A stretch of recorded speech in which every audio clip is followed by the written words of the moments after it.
예수님의 선교 방식은 제자 훈련이었습니다. 제자를 부르시고 훈련시켜 파송해서 하나님 나라를 이루고자 하는 것이 예수님의 선교 전략이었습니다. 그 중에 예수님 12제자가 제자 중에 핵심이었고, 그 12명의 제자 중에 베드로와 유다에 대해서 말씀을 드리고자 합니다. 베드로의 본명은 시몬이라고 합니다. 예수님께서 베드로를 반석이라는 뜻을 가진 게바라는 이름을 붙여주시고 게바라고 부르기도 했습니다. 베드로는 갈릴리 어부 출신이었습니다. 그래서 갈릴리 바닷가에서 배가 들어올 때마다 베드로 온다, 베드로 온다 라고 외치다가 베드로가 되었다는 유머가 있습니다. 어느 날 예수님께서 갈릴리 바닷가를 지나가시다가 나를 따라오너라 부르시자 베드로가 배도 버리고 그물도 버리고 결단해서 예수님의 제자가 되게 됩니다. 유다는 이스라엘에서 참으로 귀한 이름입니다. 12지파 중에서도 유다 지파 가운데서 다윗이 출생했고 그리스도가 출생했고, 또 유다 지파를 중심으로 유다 왕국을 이루게 됩니다. 예수님의 동생 중에도 유다라는 이름이 있었고, 예수님의 12제자 중에도 또 다른 유다가 있었습니다. 오늘 말씀드리는 유다는 예수님을 배반한 가룟 출신의 유다를 가리키는 것입니다. 베드로와 유다, 이 두 사람의 공통점이 있다면 똑같이 예수님을 배반했다는 것입니다. 예수님을 부인하고 배반했다는 똑같은 공통점이 있지만은 이 두 제자가 다른 점이 있다면, 베드로는 영원한 위대한 사도로 이름이 남아있지만은 유다는 배반의 아이콘으로 남아있다는 것입니다. 두 사람이 왜 이렇게 극단적으로 갈라지게 된 것일까? 이 두 사람의 마지막이 극단적으로 갈라지게 됐는데, 사람은 마지막이 참으로 중요한 것입니다. 처음에는 잘할 수 있고 중간에도 잘할 수 있어요. 그런데 마지막까지 잘할 수 있는가? 인생은 마지막에 결정되는 것입니다. 이 마지막에 두 사람의 인생이 극단적으로 갈라져서 한 사람은 위대한 사도가 되고 한 사람은 배반의 아이콘이 되어지고 마는 것입니다. 우리는 유다의 배신은 큰 배신이었고 베드로의 배신은 작은 실수라고 생각할 수가 있습니다.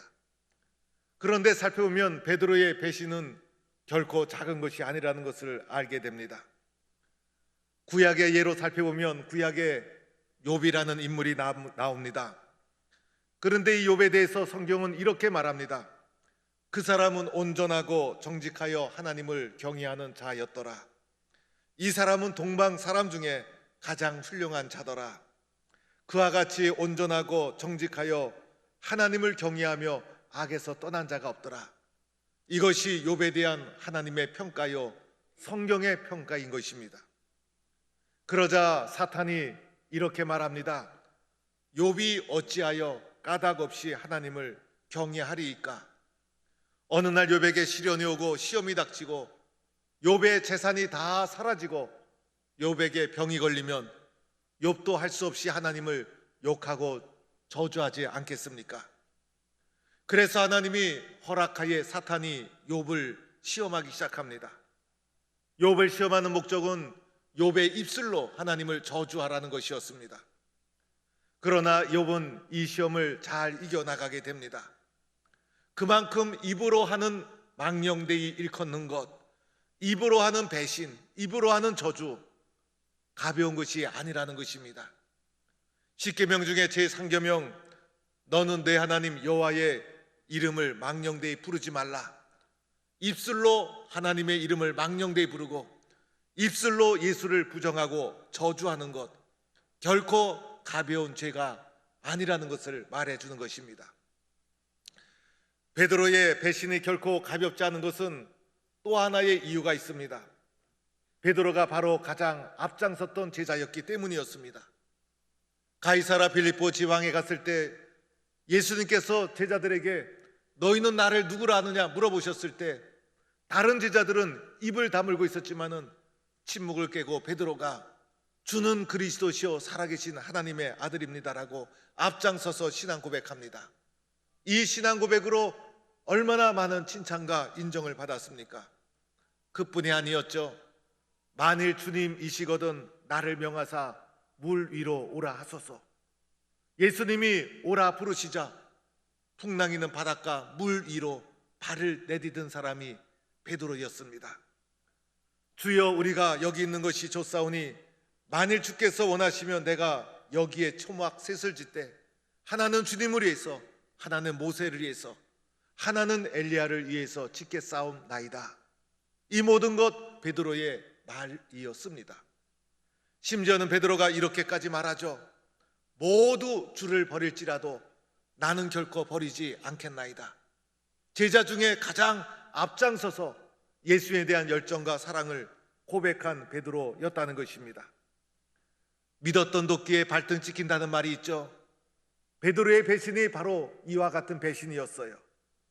가장 열심내었던 베드로의 배신이었기 때문에 적지 않은 충격이 제자 공동체에 크게 임했던 배신이 되고 말았다는 것입니다.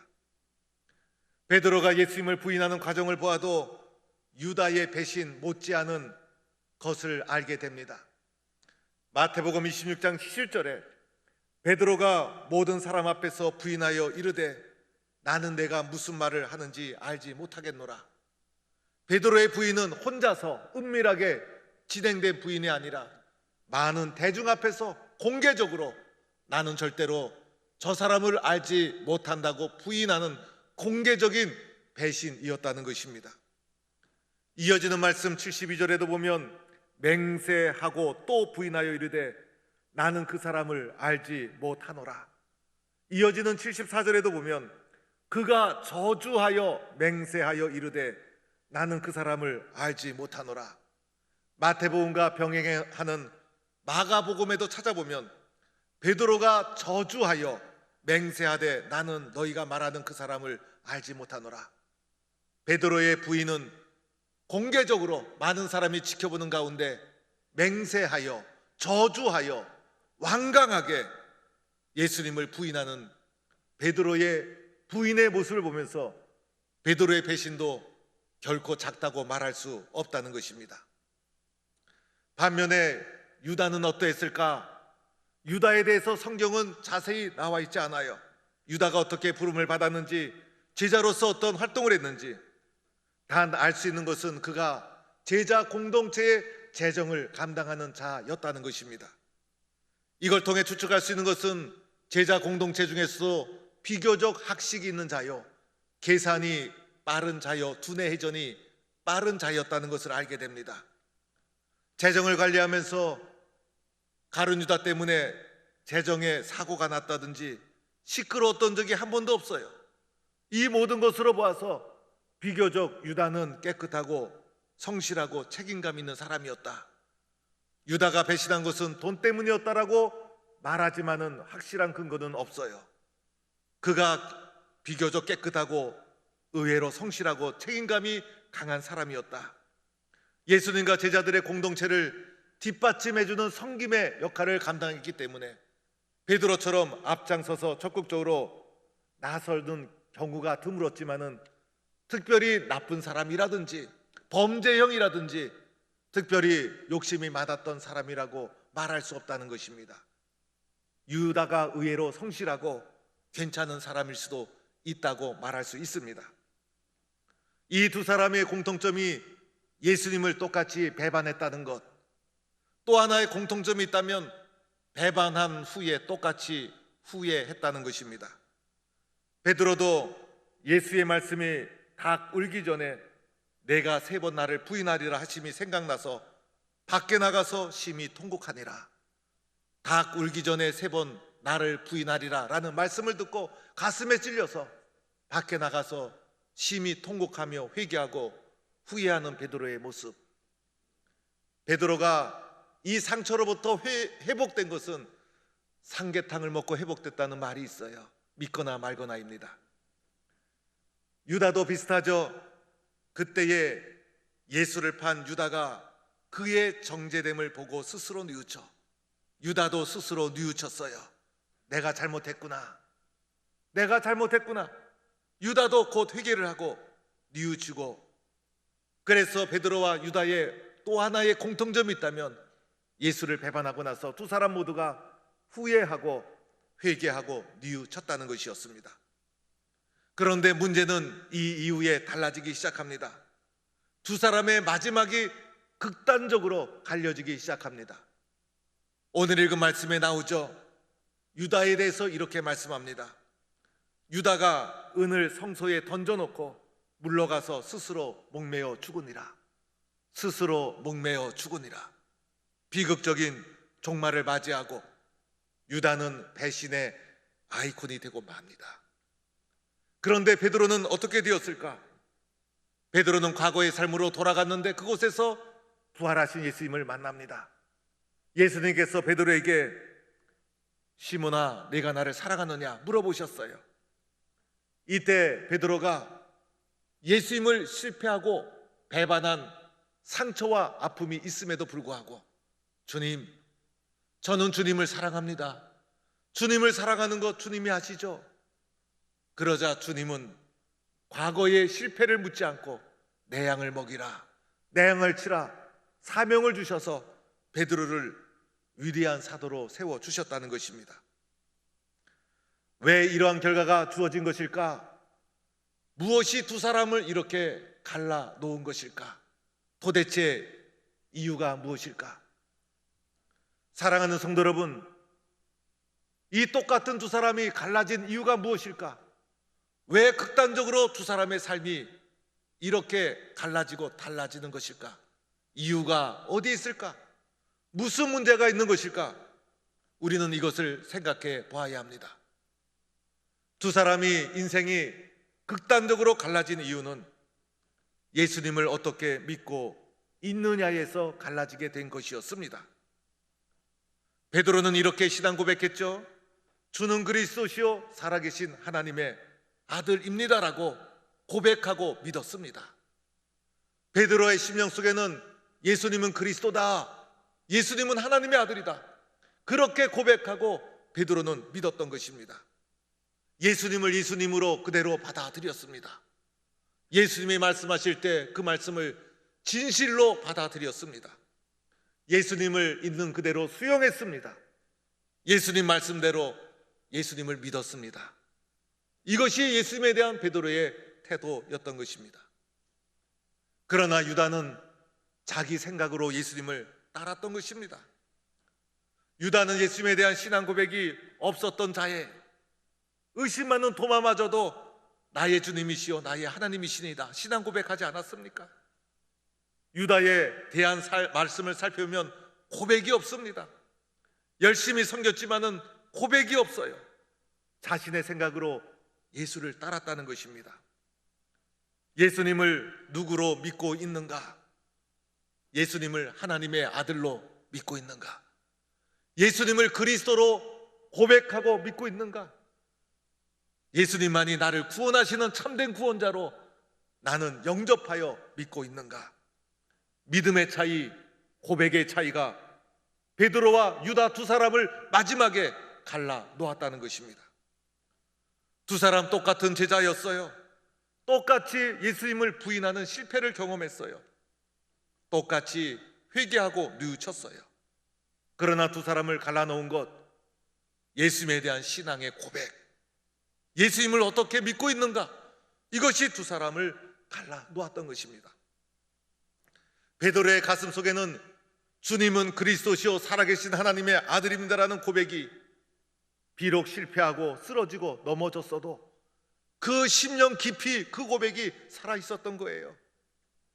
육신을 입고 살아가는 우리들, 온전한 사람이 어디 있겠어요? 실패하고 넘어지죠.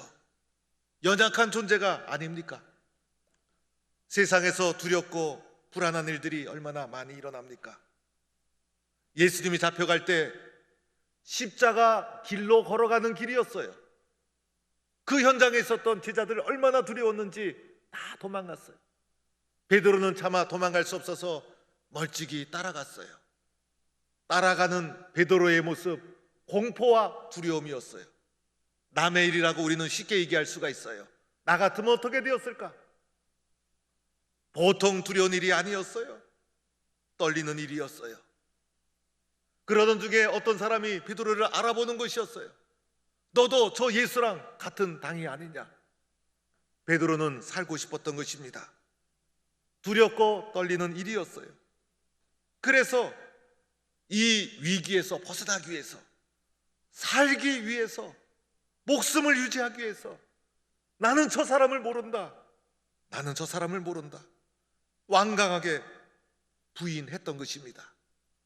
그렇다고 해서 베드로 심령 속에 깊이 뿌리내린 믿음까지 포기한 것은 아니었어요. 그의 심령 속에서는 예수님은 그리스도요 하나님의 아들이라는 믿음이 심겨져 있지 않았습니까? 초대교회 성도들이 오순절 성령 체험을 하고 베드로가 오순절 설교를 합니다. 오순절 설교의 핵심이 누구든지 주의 이름을 부르는 자는 구원을 얻으리로다.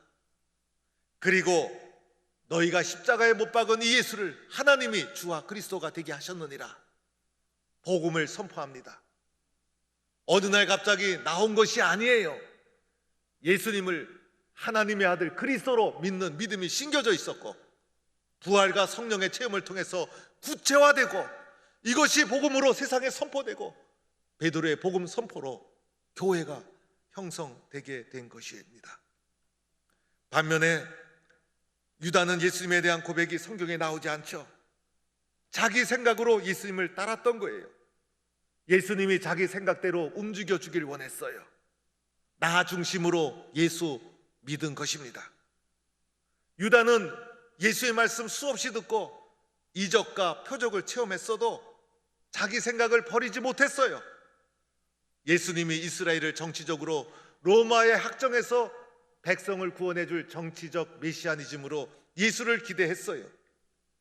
그러다 보니 유다에게 있어서 예수님은 답답하고 마음에 들지 않은 분이었어요.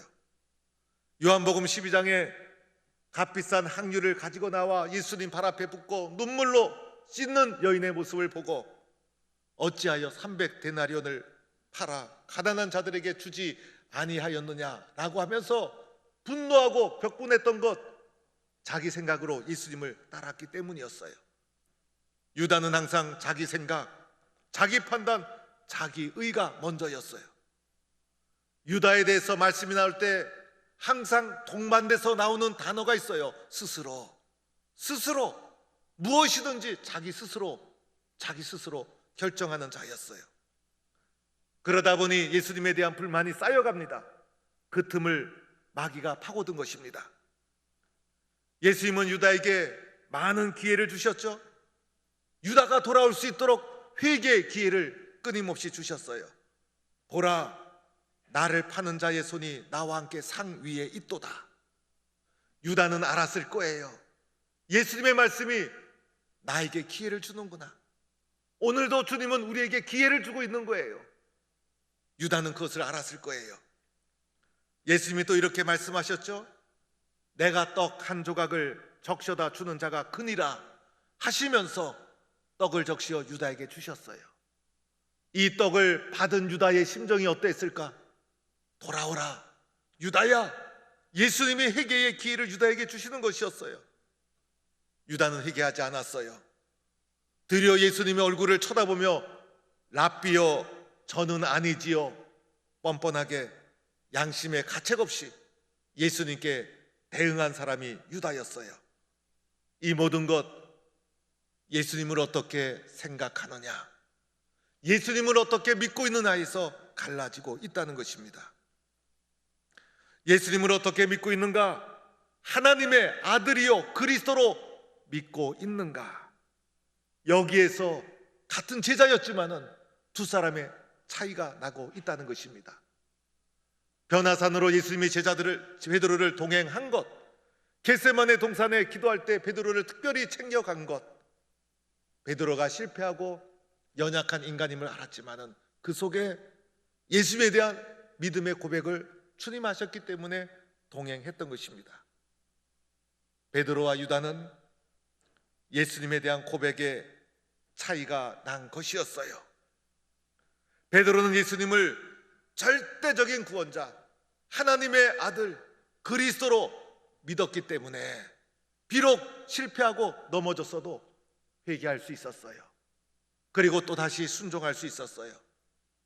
마지막으로 중요한 것이 있었죠.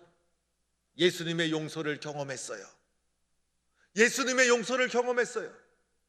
예수님의 용서를 경험하고 나니 예수님의 용서를 토대로 해서 내가 나를 용서할 수가 있었어요. 베드로의 자존감이 올라갑니다.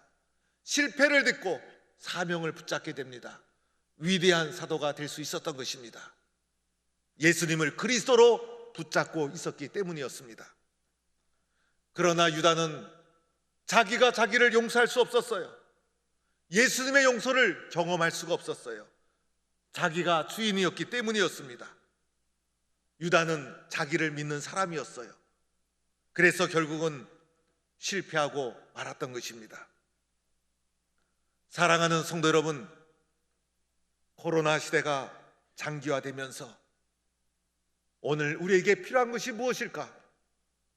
나는 예수를 어떻게 믿고 있는가? 나는 예수를 어떻게 믿고 있는가? 이것을 오늘 우리에게 주님은 질문하고 있는 것입니다. 고백의 훈련을 시키고 있는 것입니다. 예수님을 더 깊이 믿으라고, 예수님에 대한 너의 고백이 어떠하냐?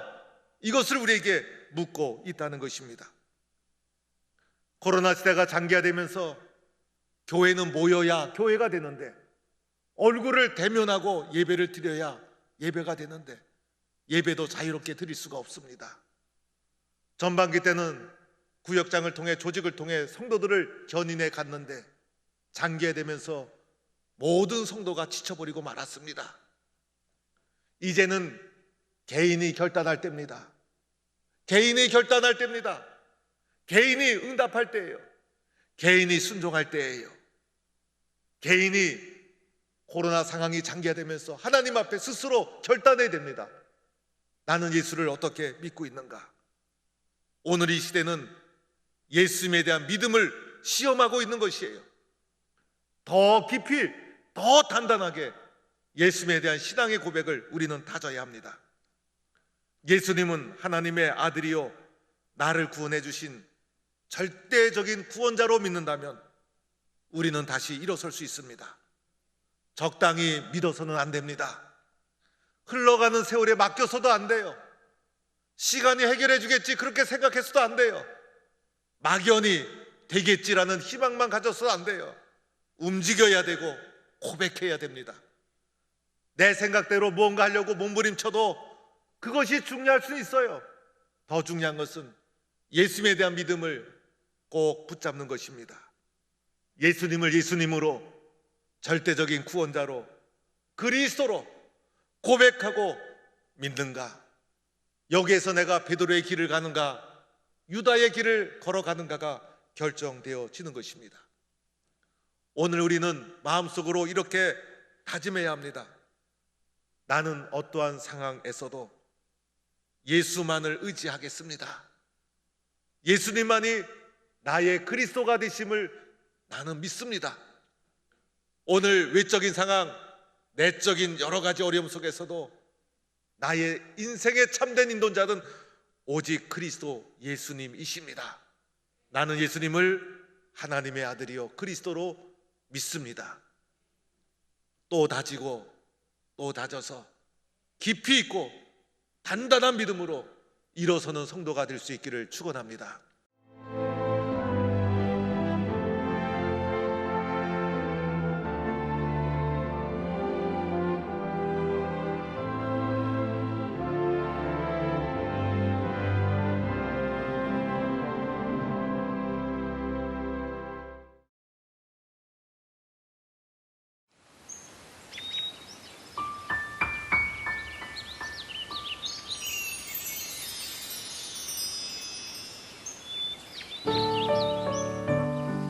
생명을 살리는 방송 CBS TV